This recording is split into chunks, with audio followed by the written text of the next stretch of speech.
آج شادی کو یا تو سزا بنا دیا گیا ہے یا کاروبار بنا دیا گیا ہے. بچی نے پیپر دیے، نمبر ٹھیک نہیں آئے، نکاح کر دو. افیئر کوئی سامنے آ گیا، نکاح کر دو. بچہ نشئی ہو گیا، نکاح کر دو. بچہ سیریس نہیں ہو رہا، ذمہ داری ڈل جائے گی، نکاح کر دو. اور جس پیارے رشتے کی بنیاد آپ سزا کے کانسیپٹ پر ڈال رہے ہیں، اس سے کیا ملے گا اس کو؟ اور جو عمل بطور سزا دیا جائے نا، یاد رکھنا اس سے کبھی محبت نہیں ہوتی، اس کی حقیقت کا پتہ نہیں چلتا. اور یہ بیٹی ہے، لڑکی ہے، کوئی ریہیبلیٹیشن سینٹر تو نہیں ہے، ادارہ ہے بحالی معذوراں جہاں پر معذور لوگوں کی پرورش کی جاتی ہے. یہ بیٹی ہے کسی کی، آپ کے نشئی اور آوارہ گرد بچے کی بحالی کا ادارہ نہیں ہے. وہ اس کے جذبات ہیں، اس کے ارمان ہیں، اس کے بھی گولز ہیں. اس کو پارٹنر چاہیے تھا، آپ نے اس کو پروجیکٹ دے دیا ہے. اتنا مشکل؟ یہ جو آپ کے لاڈلے کی حالت ہوئی ہے، یہ اسی گھر میں رہ کے ہوئی نا جس گھر کے آپ سربراہ تھے. اسی گھر میں رہ کے ہوئی ہے نا اس کی عادت یہ کہ آپ اپنے بیٹے کی وجہ سے آج بیمار ہیں. آپ راتوں کو رو رہے ہیں اپنے بیٹے کی وجہ سے کیونکہ وہ نشے کر رہا ہے، کہتا کہیں اور کا، جاتا کہیں اور ہے، ساری رات موبائل پر ہے. ہاں جی، میرا تو لاڈلا ہے، میرا تو خون ہے، میں کیا کروں؟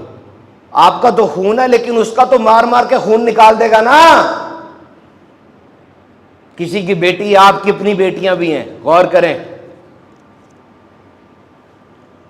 تو نکاح یہ نکمے ہونے کی صورت میں نہیں رکھا گیا کہ نکمہ ہے تو نکاح کر دو. یہ تو ہر مسلمان عاقل بالغ کے اوپر ایک ضروری شرعی فریضہ ہے کہ بھائی جلدی جلدی نکاح کرو، معاشرہ فتنے سے بچا رہے گا.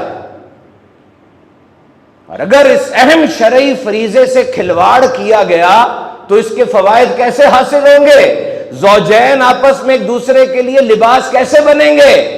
نہ پسند پوچھی، نہ کچھ کیا، بس بچپن کی منگ تھی.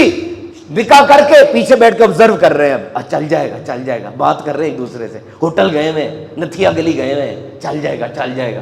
کیا ہو رہا ہے یہ؟ What is happening? اور یہ جو ٹرینڈ شروع کیا آج کل کہ شادی کی عمر نکل گئی، بڑھاپے کے قریب پہنچ کے نکاح ہو رہا ہے. وجہ کیریئر، ڈگری، پیسہ. یہ کس نے سکھا دیا کہ یہ لیول بنے ہوئے ہیں؟ کیریئر، گاڑی، ڈگری، پیسہ، اب شادی. کیوں؟ او بھائی اسی کا پارٹ. حضرت عمر بن خطاب رضی اللہ تعالیٰ فرماتے ہیں کہ میں حیران ہوتا ہوں اس شخص پر جو بغیر نکاح کے غنی ہونے کی کوشش کر رہا ہے. نبی پاک صلی اللہ علیہ وسلم کی بارگاہ میں شخص نے تنگ دستی کی شکایت کی، حضور نے اس کو نکاح کرنے کا فرمایا تھا. ساری فیبرک تباہ کر دی آپ نے نا، پورے معاشرے کی فیبرک تباہ ہو گئی. دیکھیے عمر بڑھنے کے ساتھ ساتھ انسان کا قد کاٹ اور شعور بڑھتا ہے، ساتھ فطری خواہشات بھی بڑھتی ہیں، اور اگر ان کو کنٹرول نہ کیا جائے تو انسان حیوان بن جاتا ہے.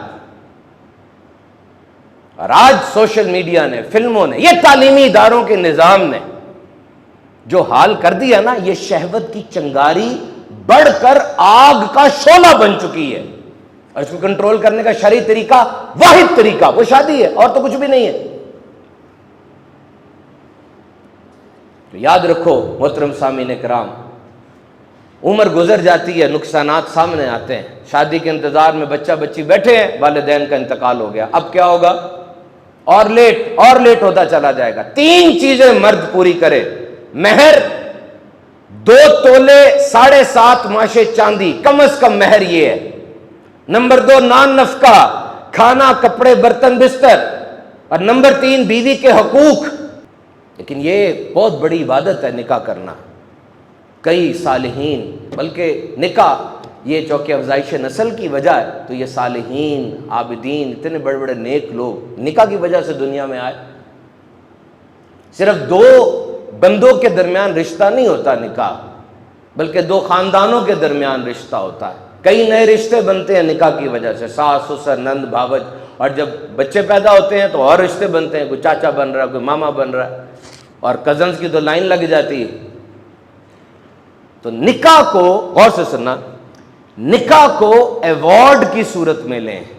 اللہ کا ایک چھپا ہوا خزانہ ہے، اس کو حاصل کرو اور پھر اس سے نفع اٹھاؤ، اس کی حفاظت کرو اور اللہ کی رضامندی کا سبب بناؤ نکاح کو. نفع کیسے اٹھاؤ؟ جو تمہیں خوشی ہوگی نکاح کر کے.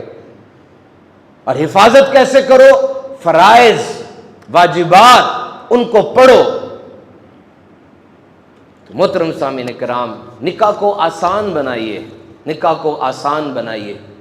آگے بڑھ کر اس چیز میں اپنا کردار ادا کیجئے.